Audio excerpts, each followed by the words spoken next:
હું જામનગરથી આવું છું. સાહેબે જે વાત કરી, મારા વાઈફ હાલમાં તો 1.5 મહિના પહેલાં એક્સપાયર થઈ ગયા, પણ કેન્સર હતું 2.5 વર્ષ. જ્યારે એને ડિટેક્ટ થયું ત્યારે સીધું જ 4th સ્ટેજનું ડિટેક્ટ થયું હતું. અને ડૉક્ટરે જે વાત કરી મને કીધું વધીને 4 મહિના, અને તમે કદાચ ગમે એવી દવા કરશો તો વધીને એની લાઈફ 6 મહિના. 6 મહિનાની વાત 1 દિવસ નહીં કાઢે. બરાબર. મારા વાઈફ 2.5 વર્ષ જીવ્યા. અને જ્યારે રિસન્ટલી મેં 6 મહિના 30/4/2024 મેં જે સાહેબ કીધું પેટ સ્કેન, મેં પણ પોતે પેટ સ્કેન કરાવેલું. અને જેને 4 જગ્યાએ જ્યારે ડિટેક્ટ થયું હતું કેન્સર, એમાં જ્યારે આ પેટ સ્કેન કરાવ્યા પછી એક પણ જગ્યાએ કેન્સર નામની વસ્તુ જ નહોતી.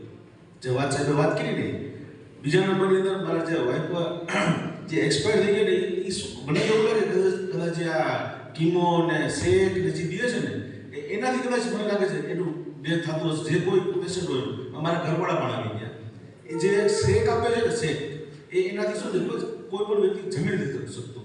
જમી ન શકે એટલે શું થાય, શરીરના ધીરે ધીરે નબળાઈ આવવા માંડે. જેવું જમે એવું બધી વોમેટ, જેવું જમે એવું વોમેટ. અને એ સખત નબળાઈ આવવાના હિસાબે શું શરીરમાં શું થયું, મોટા મોટી આંચકી આવી, અને એના હિસાબે ડેથ થયું. બાકી હું એમ માનું છું કે કેન્સર હિસાબે મારી વાઈફનું ડેથ થયું નથી. અને આ જે 2 વર્ષ 2.5 વર્ષમાં જે કાંઈ કીમો આપ્યા, એમાં ભગવાન સાક્ષી કહું છું, સિંગલ મારી વાઈફની ફરિયાદ નથી કે મને શરીરમાં કોઈ જાતનો દુખાવો કે કાંઈ તકલીફ થાય છે. બરોબર. અને આ બધું જે કાંઈ વાતો છે સાહેબ અમે રેકોર્ડ પણ કરેલી છે, જે સમયના વિડીયો પણ છે, મારી વાઈફના હયાતીના વિડીયો કરેલા છે કે મને શરીરમાં કોઈ પણ જાતની તકલીફ નથી.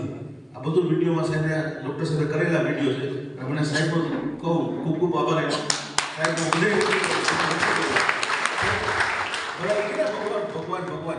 ભગવાન મદદ કરવા આવે પણ સાક્ષાત ડૉક્ટર સ્વરૂપે